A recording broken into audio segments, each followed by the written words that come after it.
یہ واقعہ ایک ایسی غریب عورت کا ہے جو اپنے گاؤں کی سب سے محنتی اور نیک عورت تھی۔ وہ رمضان کے مہینے میں پکوڑے بنا کر اپنے گھر والوں کا گزارا کرتی تھی۔ پھر اللہ نے اس کے کام میں اتنی برکت دی کہ دور دور سے لوگ اس کے پکوڑے کھانے کے لیے آنے لگے۔ اس طرح اس کی آمدنی تیزی سے بڑھنے لگی اور کچھ ہی وقت میں اس نے اپنا گھر بھی بنا لیا۔ لیکن جب اس عورت کے آرام کرنے کا وقت آیا تو اس کا انتقال ہو گیا۔ سب سے زیادہ افسوسناک بات یہ تھی کہ اس کی موت کے بعد اس کی قبر پر ایسا عذاب ظاہر ہوا کہ لوگ حیران رہ گئے۔ سب سوچنے لگے کہ اتنی نیک اور محنتی عورت کے ساتھ ایسا کیوں ہوا۔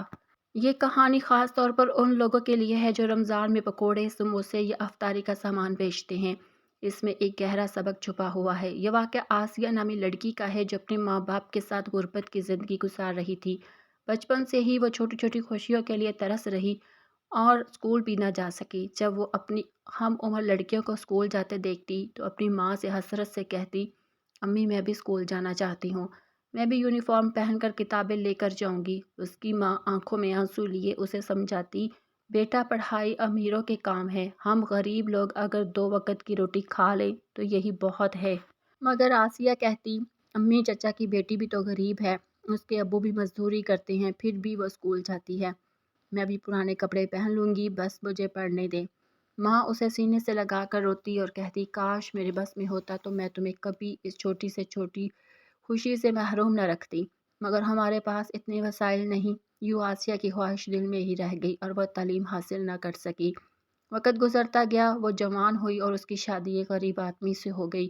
اس نے سوچا تھا کہ شادی کے بعد اپنی خواہشیں پوری کرے گی، مگر شوہر کے گھر کی حالت دیکھ کر وہ رونے لگی۔ اس نے اپنی ماں سے شکایت کی، امی یہاں بھی غربت ہے، ہمیں پیٹ بھر کر کھانا بھی نصیب نہیں ہوتا، آپ نے میری شادی یہاں کیوں کی؟ ماں نے سمجھایا، بیٹی غریبوں کے رشتے غریبوں میں ہی ہوتے ہیں، اللہ کا شکر کرو کہ تمہارا شوہر اچھا انسان ہے، تمہارا خیال رکھتا ہے۔ آسیہ نے صبر کرنا سیکھ لیا اور اللہ کا شکر ادا کرنے لگی۔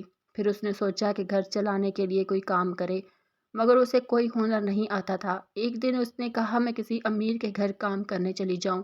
اس کے شوہر اکبر کو یہ بات پسند نہ آئی اور اس نے کہا، میں نہیں چاہتا کہ میری بیوی دوسروں کے گھروں میں کام کرے، میں خود محنت کر کے تمہیں کھلا سکتا ہوں۔ آسیہ خاموش ہو گئی، مگر جب اس کے بچے ہوئے تو وہ مزید خاموش نہ رہ سکی۔ وہ نہیں چاہتی تھی کہ اس کے بچے بھی اسی طرح محرومی میں زندگی گزاریں۔ رمضان کے دنوں میں جب بچے کہتے کہ دوسرے گھروں میں اچھا کھانا بنتا ہے تو اس کا دل ٹوٹ جاتا۔ آخر اس نے فیصلہ کیا کہ وہ خود کچھ کرے گی۔ ایک رات اس نے اپنے شوہر سے کہا، میں اس رمضان میں گھر کے باہر پکوڑے بنا کر بیچوں گی۔ اکبر کو یہ بات بہت بری لگی اور اس نے انکار کر دیا، مگر آسیہ نے اسے سمجھایا کہ محنت کرنا کوئی شرم کی بات نہیں بلکہ ہاتھ پر ہاتھ رکھ کر بیٹھنا غلط ہے۔ آخرکار اکبر مان گیا، مگر مسئلہ یہ تھا کہ کام شروع کرنے کے لیے پیسے نہیں تھے۔ آسیہ نے ایک امیر عورت زبیدہ بیگم سے 2000 روپے ادھار لیے۔ زبیدہ بیگم نے پیسے تو دے دیے مگر شرط رکھی کہ عید تک واپس کرنے ہوں گے۔ آسیہ نے وہ پیسے ایسے لیے جیسے اسے بہت بڑی دولت مل گئی ہو۔ اس کے ہاتھ کانپ رہے تھے مگر دل میں امید اور سکون تھا کہ اب وہ اپنے بچوں کے لیے کچھ کر سکے گی۔